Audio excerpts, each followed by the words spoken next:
Assalamualaikum warahmatullahi wabarakatuh. Salam sejahtera buat kita semua. Bertemu lagi di Frog Show.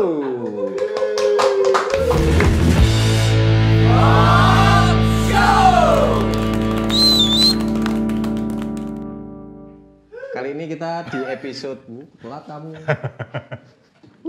Datang cuma Kali ini kita di episode 12 ya, Pak? 13. Oh, 13. Salah terus ya mesti ya. Kita di episode ke-13 masih di Partai Tandang. Kali ini kita berkunjung ke studionya Mas Oni, salah satu artis Persing asal Yogyakarta. Halo Mas Oni. Sip. Kabar sehat? Sehat. Alhamdulillah. Amin. Astenggara. Kita bertemu pertama kali tahun berapa ya? 2003 gitu ya. 2003 ya? 2002, 2003. 2002, 2003 waktu itu studio masih di Rumah. Di Banteng ya? Di Banteng, perumahan Banteng. Di perumahan Banteng. Nah, dulu cerita zaman dulu ke tempat Mas Oni niatnya cuma persing satu lubang. Kali kan aku gitu. Cuma persing satu lubang. Tapi dibonusi. Bonusi loro dadi telu. Tur lorone ya dadi ping telu nih. Mak krenyes. Nah, ngomongin soal persing, Mas.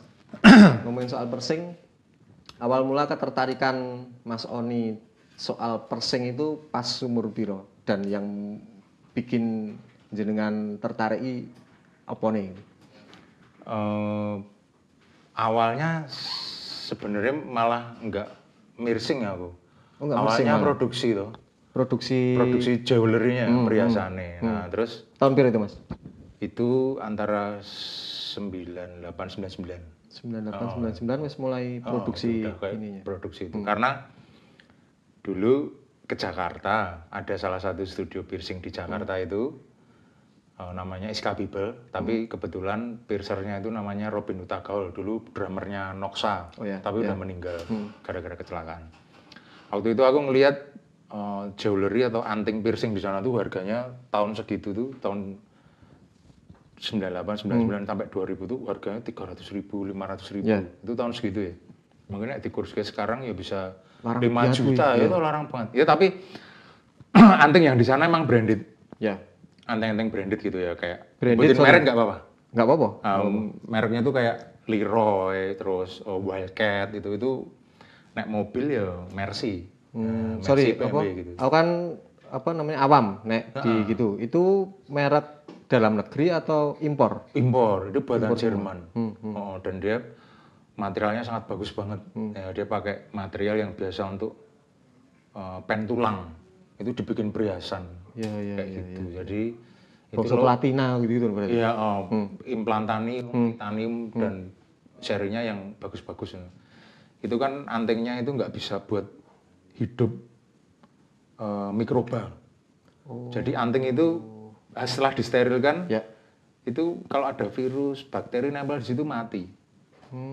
Ada kandungan logam yang bisa membunuh itu. Makanya itu sebenarnya untuk kebutuhan medis. Tapi dialihfungsikan loh, bukan disalahgunakan. Tak garis bawah itu dialihfungsikan, dibikin jewelry, dibikin anting. Nah, itu. Terus akhirnya aku nyoba produksi pakai material stainless.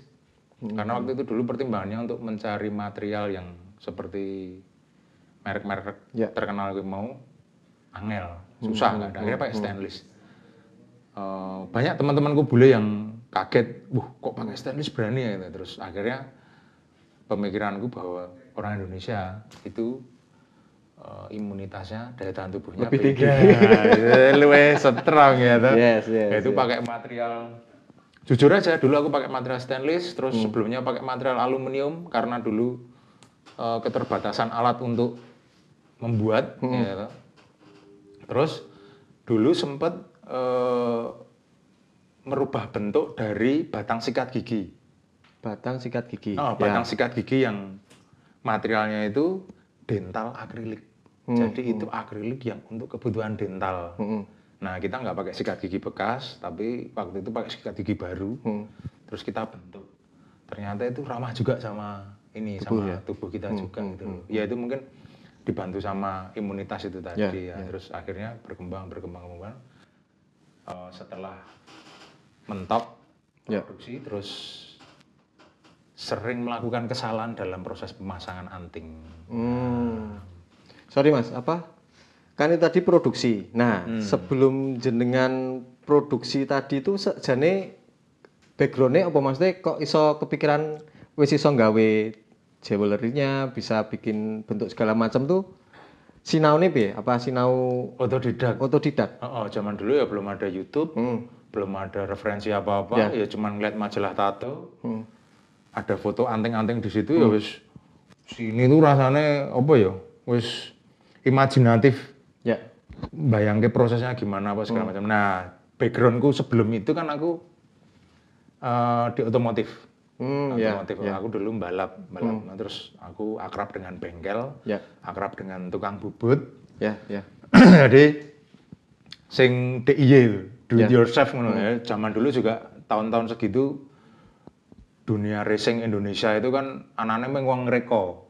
Nah, terus akhirnya kebawa di situ, terus akhirnya wah kayaknya lebih asik juga nih kalau kita bisa bikin, kenapa enggak kalau enggak gitu. Dengan semangat handmade. Nah kebetulan waktu itu dulu aku nggak sekolah di dunia seni, cuman aku main sama anak-anak seni juga, terus dapat semangatnya dari mereka untuk do it yourself tadi. Terus akhirnya ya handmade yang dari alat-alat sederhana, dari cutter, pakai kikir, pakai amplas, apa segala macam. Terus akhirnya berkembang sampai punya mesin bubut, punya bor duduk, punya apa segala macam. Nah, itu alat-alat bantu yang mempermudahkan dan apa ya? Presisi sama tingkat apa kerapian apa segala macam. Nah itu kan udah punya produk, terus pemasarannya dulu setiap orang malah nggak sempat bikin. Itu apa namanya, sorry, berarti kan Mas Oni belum mersing itu berarti? Belum. Baru produksi. Nah itu memasarkannya? Dulu awal bikin yang untuk stretching di kuping. Karena itu paling sederhana. Terus akhirnya tuntutan, kok udah bisa bikin anting yang pakai screw atau pakai drat itu, wah ini kayaknya aku harus belajar masang nih. Yang harus masang di eyelash, di hidung, di lidah, di bibir, dan semuanya. Nah itu sering melakukan kesalahan. Terus akhirnya aku merasa mentok loh. Kayaknya aku udah cukup nih produksi. Karena waktu itu sorry Mas, apa? Kesalahan tuh berarti miring. Masang miring. Kamu yang masang? Masang. Kamu masang tapi bukan yang bikin lubangnya gitu? Oh, aku yang bikin lubangnya. Maksudnya aku do it to pierce. Jadi aku mirsing, tapi banyak melakukan kesalahan. Kesalahan. Gitu. Nah, aku pikir kesalahannya kok fatal, miring apa segala macam. Terus aku punya kesimpulan bahwa piercing itu banyak membodohi orang. Dalam artikan dari cara kerjanya yang sangat sederhana itu akhirnya banyak orang yang terbodohi dengan prosesnya itu. Maksudnya Mas? Ini loh, wah gampang gue, menggari nusuk tok. Tapi ternyata di situ tuh banyak tekniknya, banyak teorinya yang harus dipelajari. Karena dari A to Z itu nggak boleh salah. Dari prepare alat sampai clean up itu nggak boleh ada yang salah. Kayak gitu. Nah, aku waktu itu sering miring gitu. Kan nggak mungkin dicabut ditusuk lagi. Aku sudah ditusuk-tusuk meneh kok karo sing di-piercing ya. Ini rasa dihandle, tapi banyak miring-miring apa segala. Berarti itu periode Mas Oni istilahnya waton nyoblos ya? Waktu itu. Iya. Tapi waktu itu dalam kondisi waton itu juga tetap mempertimbangkan sama ngelihat belajar masalah saraf, nadi. Urat apa segala macam kayak gitu. Sinaune berapa suwe Mas, teknik-teknik segala macam sampai sekarang. Aku nggak bisa konsisten. Susah untuk konsisten karena tak pikir ini setiap hari itu penciptaan. Jadi setiap hari kita bikin, bikinnya itu yang dari nol, dari yang nggak ada antingnya dibikin anting. Nah, nanti terus kita ngasih anjuran untuk ngerawatnya. Kan banyak dari piercing itu ada berbagai macam disiplin, ada disiplin medisnya, ada disiplin estetikanya, ada disiplin kedokterannya, ada disiplin ilmu keindahan untuk antingnya itu sendiri, sama pengetahuan tentang alat-alat. Nah, piercing soalnya alatnya banyak, beda tempat, beda alat. Tapi sekarang yang model sekarang itu kayaknya ada yang disposable. Jadi gunting-guntingnya, tools-toolsnya itu dari plastik. Tapi buat aku nggak seneng karena kayak kurang presisi. Ya. Terus akhirnya ya sampai sekarang masih pakai alat sterilisasi yang biasa dipakai di rumah sakit juga. Karena emang itu kebutuhan SOP-nya piercing standar internasional seperti itu. Gitu. Dulu aku inget pas pertama mersing di tempatnya Mas Sony itu, Mas Sony alatnya wis dulu kalau nggak salah inget aku jenengan punya sing koyo termos tapi stainless. Iya. Itu autoclave namanya. Autoclave. Terus kamu bilang buat nyeterilin. Iya. Itu alat sterilisasi rumah sakit untuk prosedur bedah mayor. Bedah mayor itu bedah untuk yang bedah jantung apa segala macam kayak situ. Itu memang ada setiap proses operasi itu ada tingkat sterilisasinya, tapi kita cari yang paling terbaiknya gitu. Nah, itu. Jadi kita pakai yang proses sterilisasi autoclave steam pressure itu pakai tekanan atmosfer. Selama prosesnya hampir 2,5 jam.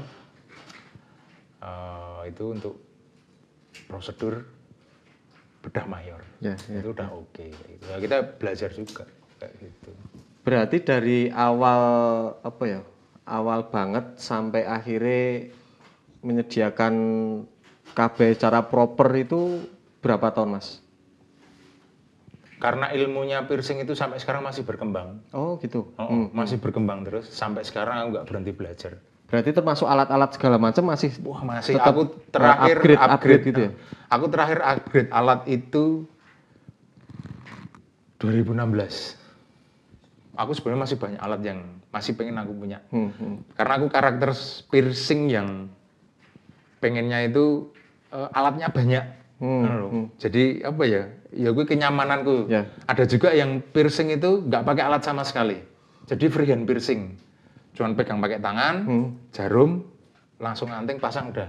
Tapi aku bukan tipikal piercer yang seperti itu. Aku senang yang banyak alat. Jadi ada klem untuk jepit media yang mau di piercing, ada yang alat untuk megang jewelry-nya, perhiasannya, ya seperti itu. Jadi nggak kepegang tangan. Jadi apa ya? Kayak asik gue alatnya oke ngono lho. Jadi kayak mainan ngono lho. Aku senengnya kayak ngono. Kalau drummer mungkin simbalnya akeh ngono. Iya kayak ngono-ngono kayak Dream Theater ngono kan. Full set ngono lho ya kan. Simbalnya akeh nanti sing butuh pasang iki sing dipasang iki ketoknya menarik. Iya gitu.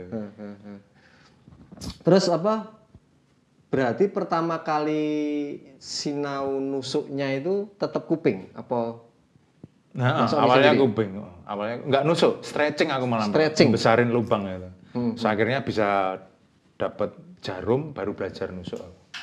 Nah, terus yang aku belajar tusuk itu piercing itu dari teman-teman terdekat. Istri, adikku kayak gitu-gitu. Adikku Odi itu orang sing paling berjasa buat kecerdasanku menuntut ilmu karena dia selalu dengan sukarela setiap aku bilang wah punya alat baru gitu dengan sukarela dia mau ditusuk. Sempat dulu juga nusuk karena apa ya namanya orang belajar ya. Terus seni yang kita pelajarin itu medianya tubuh manusia. Nah, ya resikonya sampai bleeding karena waktu itu yang ketusuk itu arteri. Jadi pembuluh darah. Ke rumah sakit. Sampai mbokku nesu-nesu, ini adine mati piye. Itu di sebelah mana ini posisinya? Di tangan. Ya, waktu itu masang pocketing. Dan itu bleeding nggak berhenti-berhenti gitu loh. Terus istriku dulu tak buat belajar piercing di lidah itu kayaknya kena uratnya juga sampai setelah 4-5 jam aku piercing itu lidahnya nggak bisa ditekuk. Itu sebenarnya aku direstui sama alam tapi dikasih kejutan loh. Kejutan ini resikonya seperti ini ya. Untung masih teman-teman pikir. Karena aku pikir resikonya kalau sama tato lebih besar piercing ya. Karena kalau tato kan lukanya dia luka lecet Nah, kalau piercing kan lukanya tembus, dalam tusuk ditembus dan itu harus disembuhkan lagi biar jadi jalur untuk keluar masuk antingnya. Itu. Prosesnya cepet, tapi yang paling lama proses penyembuhan. Ya. Kayak ngono. Mas Sony kan salah satu artis persing kalau di Jogja wis ikilah salah satu yang ternama nasional mungkin juga. Itu awal jenengan merasa mulai dapat istilahnya apa Pak Pak? Lompatan apa jenenge? Batu loncatan ini ketika mersing sopo. Akhirnya persing gone onik wae, persing gone onik wae, persing gone onik wae. Awalnya media. Media. Media tulis, majalah. Aku awal diliput sama Tempo. Enggak. Kedaulatan Rakyat. KR. KR. Surat kabar lokal. Terus ada peningkatan lagi Tempo. Setelah Tempo itu media media tulis ya? Ya, media cetak. Media cetak. Terus ada peningkatan media suara, radio. Radio banyak. Terus habis itu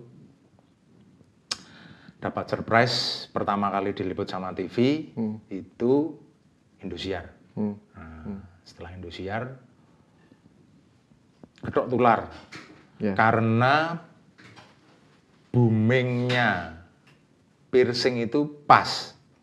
Jadi pas aku udah selesai pas selesai aku ngerintis basic pengetahuan tentang piercing itu 2003 2004 ya. Nah, itu dia mulai menanjak naik. Terus nyusul SCTV, terus nyusul ada lagi RCTI, terus dulu ada TPI, terus ada Metro akhirnya media televisi ngeliput. Nah, terus habis itu pada banyak teman-teman musisi. Musisi itu dulu awalnya dari anak-anak band Coklat. Nah, dulu dia minta welcome service piercingnya waktu itu di hotel. Nah, terus habis itu dengan dulu Friendster media Friendster, sosial Friendster. Masih Friendster.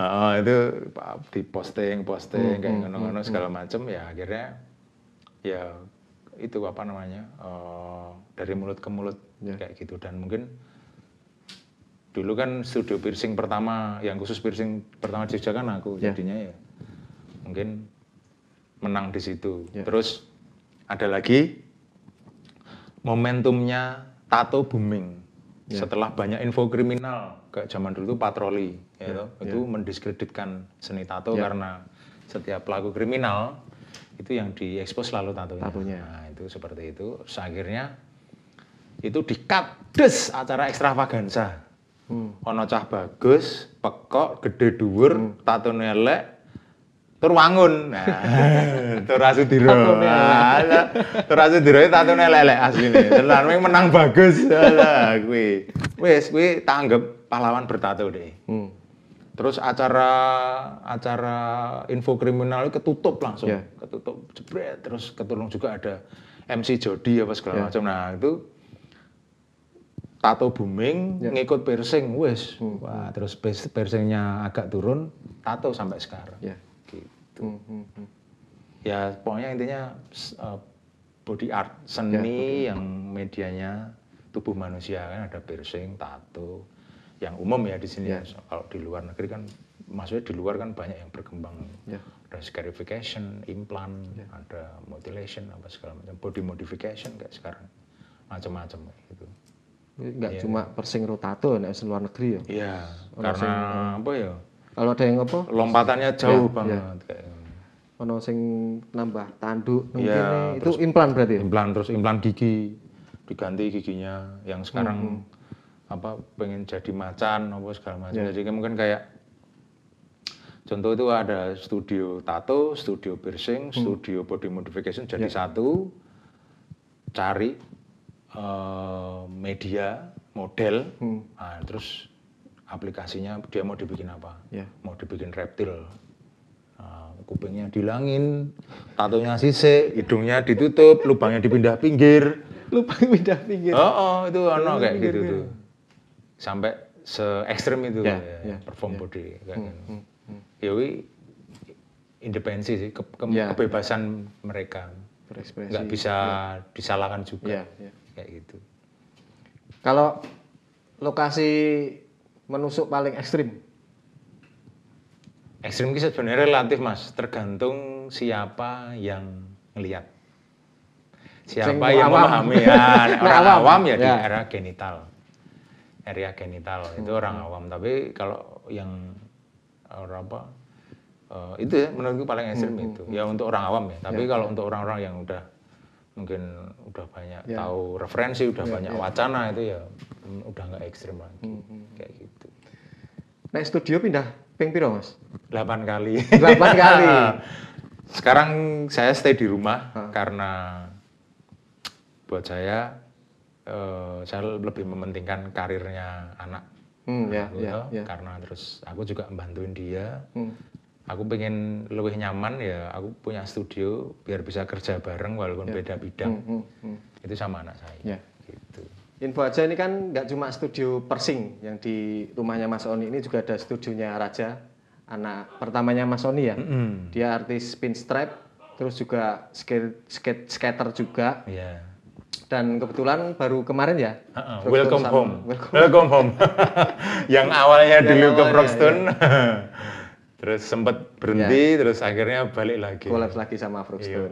Nah, nek ngomongin soal anak Mas, Mas Oni ngelihat, kan Mas Oni anaknya 2 sekarang, Raja sama Tato. Nah, pertama kali ngelihat, si Raja ki hobi gambar ki, itu umur piro Raja ki, Mas? Raja itu ketahuan gambar itu setelah berhenti balap motor. Dulu kan sempat balap motor, dari umur 5 tahun sampai umur 13 tahun. Nah, aku balap motor. Terus karena aku studionya turun, ya maksudnya usahanya turun, terus akhirnya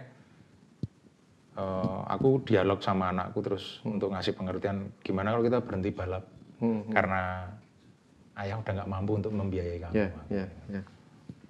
Oke, nggak apa-apa, it's fine aja. Nggak taunya dia nemu juga, mungkin karena anaknya tuh mentalnya seneng olahraga ekstrim, akhirnya dia main skate, terus sedikit-sedikit tak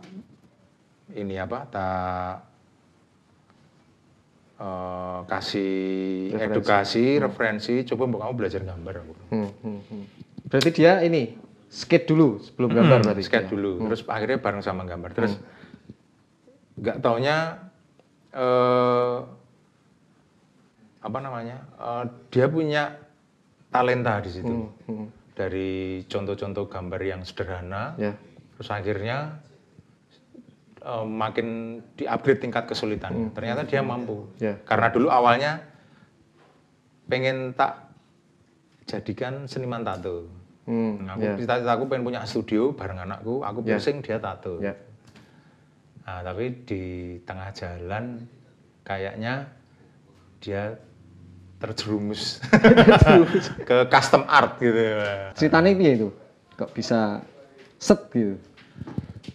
Karena tahun-tahun 2012-2013 itu ada acara custom di Jogja.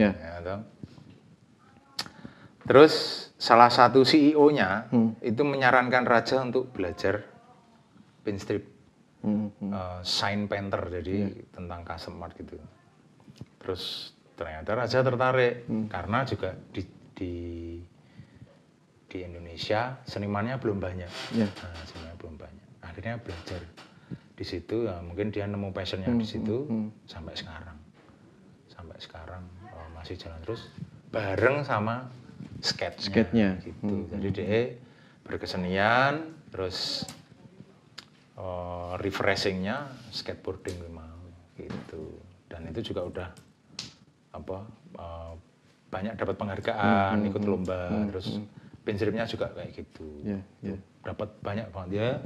Plakat-plakatnya ini yang baru dipajang, yang lainnya ya masih belum dipajang. Ora cukup. Nggone ora cukup. Terus akhirnya sekarang Raja kan punya studio sendiri lah. Studio apa? Custom art. Nah, mulai ngomongin si Raja mulai dapat customer lah. Akhirnya dia dipercaya untuk gambar pertama kali itu yang bukan ini ya, bukan belajarnya dia maksudnya. Itu kuwi tahun berapa ya? Umur berapa, Raja? 2014, 2015 kayaknya ya. 2014-15 itu dia udah berani nerima order. Ya dengan iki ya apa namanya? Kurasi karya dari aku dewe karena kan aku kebetulan kan sering dipercaya sama anak-anak Indonesian Subculture untuk jadi juri acara tato. Nah, terus aku biasa jadi kurator di karya tato. Tesku kurasi itu untuk tak melatih Raja tentang kerapiannya, estetikanya ya semuanya lah dari walaupun aku bukan orang seni secara akademis tapi aku coba untuk ngasih edukasi ke Raja itu berdasarkan pengalaman yang aku dapat gitu. Berarti kan kalau ngomongin pola pendidikan anak kan lebih ke apa ya? Enggak yang akademis toh berarti? Oh enggak. Sekolahnya dia berarti? Raja dulu waktu balap sekolah di SD konvensional biasa, tapi sempat nggak naik dia karena kelas 5 itu dia lagi aktif-aktifnya balap. Padahal juga sekolahnya itu selalu disebut kalau ada liputan TV atau apa namanya tabloid racing itu, tapi mereka nggak ngasih kompensasi, nggak ngasih dispensasi. Terus akhirnya SMP-nya dia masuk SMP Tumbuh, sekolah inklusi. Jadi sekolah yang malah justru memfasilitasi anak itu talentanya di mana. Gitu. Nah, sebelumnya itu juga aku dapat edukasi dari komunitas Ayah Edi itu seperti parenting, ya edukasi tentang parenting. Ketika mau mendidik anak itu kita harus tahu anak itu spesifikasinya itu pola otak kiri atau otak kanan. Nah ternyata setelah aku tahu kok anak itu yang otak kiri ya kalau nggak salah ya. Otak kiri atau otak kanan ya? Aku kok lupa ya. Pokoknya kalau yang otak kiri itu akademis. Oh bukan. Otak kiri. Bu, lali aku. Nek otak kiri sing akademis apa? Sing seniman toh? Otak kiri ya? Otak kiri. Otak kiri ki nganu apa jenenge? Apa jenenge? Otak kiri kuwi kalau besarnya itu kalau enggak jadi seniman ya jadi atlet. Pokoknya antara dua itu. Terus spesifikasinya tuh kayak yang nek bayangke sesuatu itu di pikirannya sini itu kayak ada layar bioskopnya. Terus orangnya susah fokus, terus mobilitasnya itu tinggi segala macam. Terus aku ngeliat, ini kok speknya kayak aku ya. Terus aku belajar mundur ke belakang. Dulu orang tua aku nggak memperlakukan aku sesuai spesifikasiku. Makanya aku jadi berontak kayak gini segala macam ya. Mungkin dari dulu, mungkin dulu nggak ada parenting kayak gitu. Nah akhirnya setelah aku nemu spesifikasinya anakku seperti itu ya tak perlakukan seperti itu. Tak maintain seperti apa yang dikatakan itu apa namanya Ayah Edi itu. Dia seorang psikolog anak gitu. Tapi buat aku bagus banget. Aku banyak terbantu ketika mengedukasi, mendidik anak gitu. Berarti intinya kan maksudnya orang tua yang harusnya ngikutin apa sing dipunyai anak ya, bakatnya di mana kita yang ngikutin bukan. Iya, terus dijerumuskan. Tapi dijerumuskan itu tanda konotasinya yang positif. Jadi dijerumuskan terus kita juga harus terlibat. Nggak bisa cuman kamu sekarang jadi atlet Muay Thai gitu. Tapi cuma sebatas omongan tok. Itu kalau aku nggak mendampingi, nggak ngasih. Kalau aku bilang, sekarang kita kamu jadi atlet Muay Thai. Sekarang kita latihan. Ya, kita juga ikut latihan. Gitu. Jadi nanti akan banyak sekali terjadi interaksi. Ya, aku tekniknya gini udah bener belum? Wah, kalau ayah kan nggak perlu bener. Ayah kan dampingin. Cuman butuh sehat apa segala macam. Kalau kamu harus tekniknya yang benar karena nanti untuk tanding bla bla bla segala macam. Nah itu berlaku di semua bidang. Kamu nggak boleh ngerokok loh. Oh masih kecil tuh nggak boleh ngerokok. Itu buat aku bullshit. Aku sendiri sekarang juga sampai berhenti ngerokok karena anakku protes. Nomor 2 si Tato tuh protes. Dia nanya kenapa kalau orang yang dewasa boleh ngerokok, anak kecil nggak boleh. Nah itu aku mati kutu. Aku mati kutu nih ngono. Aku mati kutu gimana? Nggak boleh karena kamu belum kerja. Oke, aku sekarang kerja. Aku bisa cari duit. Kalau aku udah bisa cari duit sekarang, aku tetap boleh ngerokok nggak? Gitu. Ya karena waktu itu aku juga sekolahin anakku ke sekolah alam. Jadi sekolah yang beda sama sekolah-sekolah konvensional biasanya. Jadi sistem pembelajarannya ya kita lebih ke sharing, pengalaman. Kita nggak boleh arogan, nggak boleh egois, nggak boleh nek keras boleh ya. Tapi kalau keras dalam artikan main fisik gitu nggak boleh ya kayak gitu. Sorry, berarti si Tato sekarang umur 12 tahun. 12 tahun. Ya, aku berhenti ngerokok. Tato itu umur berapa ya? 3-4 tahun. Dia wis udah bisa protes kayak gitu. Berarti wis 10 tahun. Hampir 10 tahun aku berhenti ngerokok. Ya karena aku nyontoin juga. Kayak gitu. Tato kan gambar juga ini. Tato. Kalau aku lihat postingan-postingannya kan dulu dia sempat Muay Thai. Motor juga. Enggak, sepeda. Oh, sepeda ya, sepeda. Ternyata mendidik itu beda anak, ternyata beda. Bisa dibikin sama. Dulu Tato proses pencarian, awalnya dari balap sepeda, BMX. Tapi selama 2 tahun berkecimpung di dunia itu, kayaknya dia nggak nemu passionnya. Lebih banyak cederanya, lebih banyak jatuhnya segala macam. Oke, nggak apa-apa. Kalau kita nggak bisa di satu bidang, kita bisa pindah.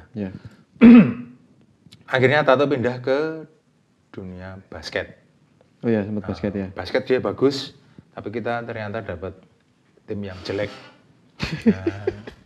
Tim nggak mendidik, diskriminatif, kayak gitu segala macam lah. Terus akhirnya kita berhenti di basket. Terus karena Tato juga egonya tinggi, kayaknya dia nggak bisa jadi orang tim nggak bisa. Akhirnya pindah ke olahraga individu. Dia lari jarak pendek, atletik sprinter. Nah di situ baru jalan hampir setahun, belum ada setahun, dia udah prestasi ya. Tak pikir, ini kamu udah nemu. Kayak gitu. Jadi aku juga sempat dapat pengalaman dari teman juga. Itu waktu nemuin anaknya bisa jago main basket, itu dia udah 8 bidang. 8 bidang dicoba. Dari futsal, karate, berenang, segala macam. Tapi aku jadi kayak punya motivasi lagi loh. Ini orang tuanya gigih. Karena aku dulu sempat putus asa. Ketika sama Raja itu kayak air dibentuk-bentuk jadi main sepeda juara, balap sepeda. Terus pas aku bisa membiayai dia untuk beli motor dan jadi atlet balap sepeda motor, motocross itu, dia iso juara juga. Itu. Terus habis itu pindah ke skateboarding, iso juara juga gitu. Terus tambah bidang gambar, ya juara juga. Aku bilang, wah ini, aku nggak ngerti, aku nemunya kok, aku dibikin kayak dapat kemudahan untuk itu, tapi setelah ke Tato kok beda ternyata. Ya memang treatmentnya beda, setiap anak beda kayak gitu.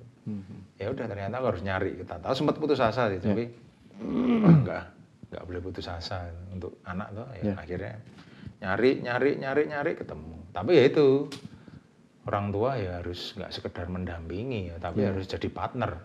Terlibat lah ya. Terlibat jadi partner, jadi manajer, jadi orang tua, jadi teman. Harus lengkap. Kayak gitu. Makanya ya kalau tingkat kesibukannya tinggi, kalau pengen punya anak bisa prestasi harus mengorbankan waktu, pikiran, tenaga, biaya segala macam, harus benar-benar fokus. Tapi kalau pengen punya anak ya biasa-biasa aja ya mungkin biasa perlu seperti itu. Tapi kalau aku motivasiku pengennya kayak gimana sih? Karena dulu tanggung jawab sosialnya ketika kita bertato tahun-tahun segitu kan stigmanya jelek banget ya. kamu mau jadi apa? Tato. Buka studi tato untuk duit piro. Padahal saiki duit akeh banget. Ini orang-orang yang kayak gitu tuh akhirnya sekarang apa ya istilahnya akan salah, penilaiannya salah kayak gitu. Ya mungkin dari situ motivasiku untuk gue ngeremeh kayak aku gitu. Ya kamu jangan sekali-sekali meremehkan orang. Ya. Kayak Bob Sadino almarhum banyak diremehin orang. Pakai celana yang dipotong-potong, dandananmu kok gembel. Tapi itu yang dipotong celananya Louis Vuitton ya. Harga 60 juta. Dipotong karena dia.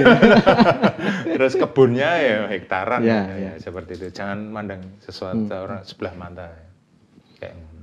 Kalau menurutmu dengan apa ya? Raja Tato punya apa ya? Skill, bakat yang seperti itulah segala macam. Nah, menurutmu emang harus diimbangi dengan bentuk sekolah nggak sih, kurikulum sekolah? Maksudnya nek ngelihat ceritanya Mas Oni tadi, tetap ora cocok nek nang sekolah konvensional negeri gitulah. Gitu. Kalau buat aku bisa dipelajarin secepat mungkin, kenapa enggak? Sedini mungkin kenapa enggak? Nanti yang lainnya yang ngikutin sekolah-sekolah konvensional itu mereka baru belajar bebas setelah lulus SMA. Ya buat aku mau bazir. Ngopo kalau enggak? Kalau umpamanya dari kecil dia udah jago, wah nanti yang lainnya baru belajar, dia enjoy dengan ini, wah pasti akan jadi seorang profesional yang sangat-sangat istimewa toh. Ya dulu contoh kata, angkatan pembalap kecil itu Indonesia itu Raja dan kawan-kawannya. Dulu anak-anak belajar balap itu lulus SMA sebelumnya Raja. Nah setelah Raja itu lebih kecil lagi, umur 3 tahun, 4 tahun udah bisa naik sepeda roda 2, langsung diajarin motor. Itu nyontoh pengalaman-pengalaman pembalap motocross atau pembalap-pembalap roda 2 yang ada di luar negeri. Jadi dia pengenalannya sedini mungkin. Malah mereka itu bisa dibilang ekstrim kalau di Indonesia, ora perlu sekolah. Lah nek kowe senenge balap, kenapa enggak dari lahir cepret kowe langsung mainan motor kayak gitu. Nah contoh kata kayak Tato. Dia dulu hampir gila terjerumus main gadget. Terus akhirnya aku bilang, jangan kamu nggak baik mainan itu, aku nggak suka. Mending kamu mainan Corel aja, mumpung ada komputer. Ini kamu jadiin gamemu. Kalau main game ini buat ayah nggak bermanfaat. Itu ada atlet-atlet game itu, wah situ nggak tahu itu kayak apa, mending nggak usah. Aku nggak suka. Kamu nanti jadi anak yang individualistis, aku nggak suka. Kamu mending mainan ini aja. Nah, dia umur kelas 3, 4, ya antara 3 dia belajar, kelas 4 atau kelas 5 dia bisa, udah lancar mainan ini Corel. Coba nak diteruskan sampai SMA besok, yang SMA baru belajar serius mesti wis lewat. Buat aku kalau talentanya di situ, kenapa nggak dispesifikin di situ? Toh juga bisa dibicarain kalau sekolah konvensional sistem pendidikan Indonesia yang sekarang ini bisa dibilang ya buat aku gagal. Ya karena dari SD, SMP, SMA, kuliah, nanti lulus nyetak buruh. Dia nggak bisa jadi dirinya sendiri atau nggak bisa jadi leader. Kebanyakan mereka mencetak follower. Nah itu kalau aku pengennya anak-anakku tak jadi leader. Ngapain jadi follower? Mau jadi leader bisa.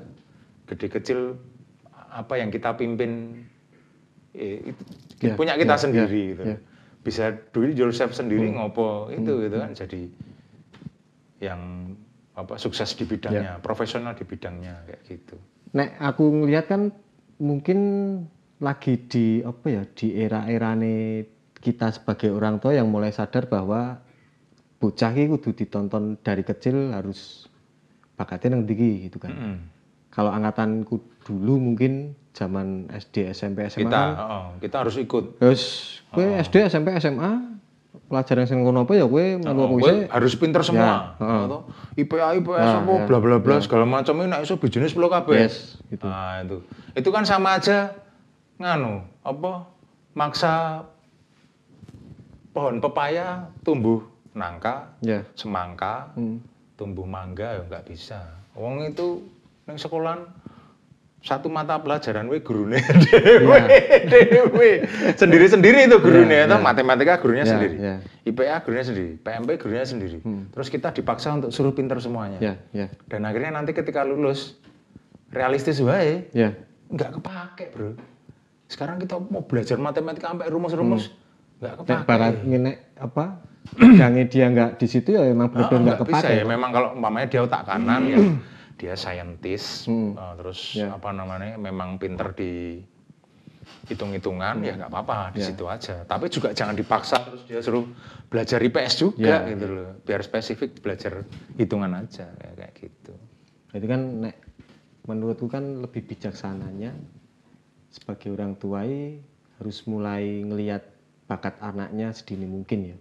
Terus dijerumuskan dengan semua vitamin-vitamin yang istilah itu vitamin badan, vitamin pikiran, hati apa segala macam gitu. Umpamanya kayak umpamanya ini contoh kata sama Raja dulu dia tak jerumusin ke motocross, ya udah di situ. Kamu harus jadi seorang pembalap motocross yang profesional. Pagi bangun, kamu latihan fisik, nanti masuk pulang sekolah. Kamu istirahat 2 jam, boleh tidur, latihan motor terus dibuatin kayak gitu. Terus nanti kita kasih tontonan film-film balap di luar negeri, terus kita kasih majalahnya, terus kita kita kasih edukasi tentang mesin, tentang semuanya dipelajarin nggak ada habisnya.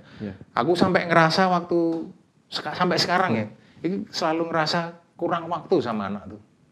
Kayaknya itu nggak ada habis-habisnya tuh loh. Bidang yang kita bicarakan tuh nggak ada habisnya. Kita ngomongin ini sampai situ, besok ada lagi yang baru kayak gitu-gitu. Jadi malah mengasihkan, asik banget loh ya. Nggak merasa terbebani untuk mendidik anak itu nggak terbebani. Toh kita juga udah metik hasilnya, dapat orderan, dapat kerjaan.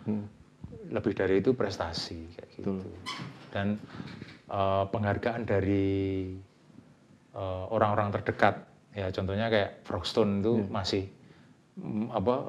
mau untuk endorsement apa segala macam ya itu support lah. Nah buat aku itu support yang seperti itu yang sangat bagus untuk perkembangannya si Raja kayak gitu. Dan kalau menurutku nggak cuma buat Raja, maksudnya buat si Frogstone sendiri juga bersyukur maksudnya bisa collab sama Raja. Ya, simbiosis mutualisme. Simbiosis mutualisme itu penting. Dan selalu menjaga attitude. Ya, kayak gitu. Raja kan pernah sama Rumble juga. Itu mulai tahun Rumble itu Rumble awalnya tahun berapa aja? 2017, 18. 2017 ya? 2017, 2018, 2017, terus sempat vakum setahun, terus dikontrak lagi 2 tahun. Nah itu terus akhirnya mau memperpanjang lagi, kita lagi berduka karena salah satu ownernya Rumble itu Jering, drummernya SID itu dikriminalisasi karena kebebasan berbicara.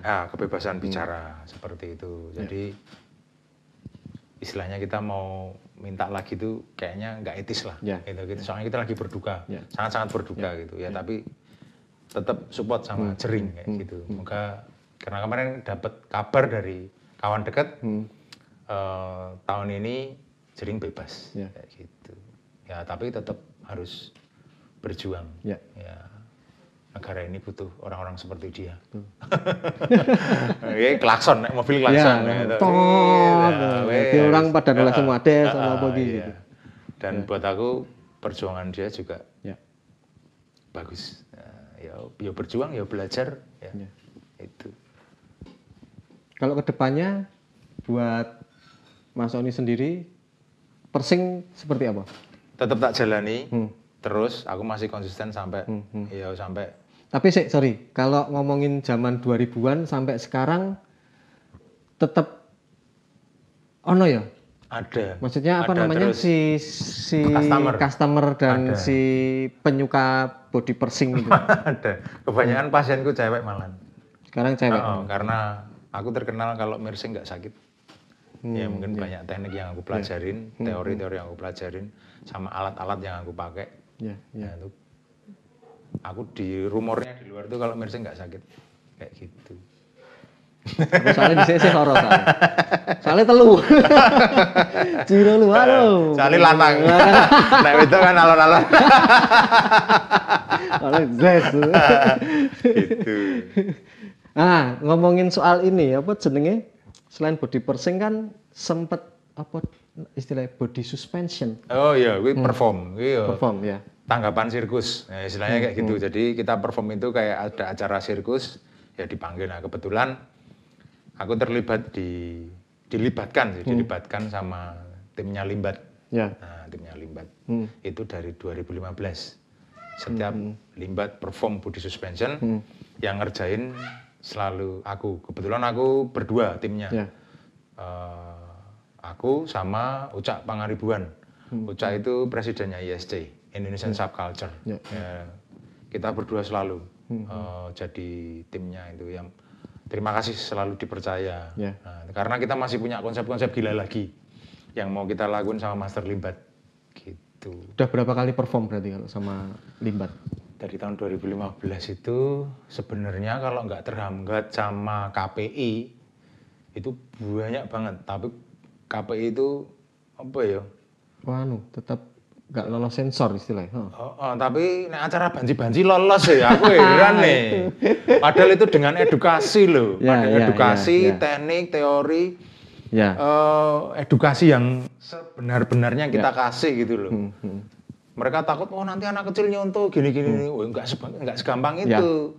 Lebih gampang anak kecil nyontoh sikap kebanci-banciannya itu loh, yang selalu lolos sensor di acara-acara TV yang nggak bermutu. Ya buat saya itu.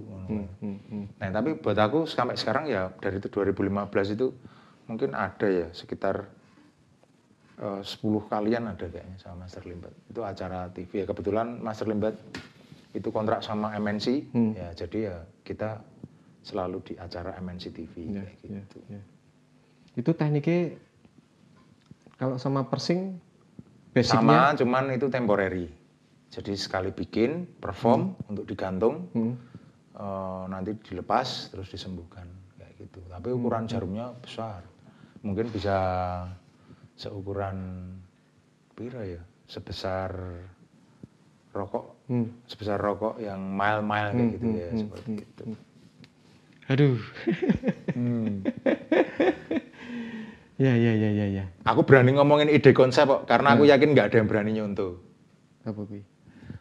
Ini konsep yang masih kita sebenarnya mau dirahasiakan, tapi aku berani cerita karena tak pikir konsep ini secara teknikal nggak ada yang bisa selain aku sama Ucak itu tadi. Karena yang punya alatnya cuma aku sama Ucak. Terus fasilitatornya kalau bukan NMC TV juga kayaknya susah. Terus kalau yang lakuin bukan Master Limbat juga nggak ada yang berani. Kita mau bikin body suspension model Superman ke Master Limbat, terus nanti diikat di bawah helikopter, pakai fasilitas helikopternya Pak Heritanu, nanti pindah dari rooftop gedung ke rooftop gedung yang lainnya. Aduh. Pokoknya nantikan aja. Nek ana sing wani nyontoh, jempolnya. Tak bocorin rahasianya, tapi kalau mau nyontoh silakan. Karena kita lagi nunggu momentum yang tepat. Nanti dilihat aja gitu. Karena fasilitas helikopter ya yang kita bisa dapat dari Pak Haritanu ya gitu. Terus orang yang berani ngelakuin itu cuma Limbat ya, karena Master Limbat ya. Yang punya tekniknya. Ya, dia yang bisa bisa melakukan itu ya, dia fakir ya, pesulap fakir deh. Ya, seperti itu. Oke, mungkin pesan buat apa ya? Kan pasti selalu ada orang yang akan belajar persing, body art segala macam. Silakan kalau mau ada pesan-pesan dari Mas Oni. Kalau mau belajar jangan nanggung-nanggung. Terus profesional ya 100% profesional. Harus jadi passion. Sebenarnya sekarang lebih dimudahkan karena media untuk belajar itu banyak, bisa dari Instagram, Facebook, Twitter, bla bla bla segala macam, YouTube apa segala macam ya. Itu dimudahkan. Kalau dulu awal-awal aku belajar ya cuman lihat majalah. Jadi cuman dikira-kira, makanya ya banyak trial error kayak gitu. Tapi kalau udah bisa jangan overconfident. Karena itu akan membodohi diri sendiri. Bidang apapun. Jangan overconfident. Jangan overconfident. Tetap selalu merasa paling bodoh. Jadi kita mau belajar terus. Dan jangan takut salah. Soalnya salah itu buat aku ya cuma sukses yang ketunda. Yes. Gitu. Terima kasih Mas Sony. Yoi. Siap. Kalau kalau ada kurang lebihnya salah, minta maaf. Matur nuwun. Gitu. Sip. Thank you. Nanti pokoknya link soal Mas Oni dan mungkin Raja Tattoo sekalian tak lampirkan di deskripsi. Boleh. Terima kasih teman-teman sudah menonton vlog show. Sampai ketemu di episode selanjutnya.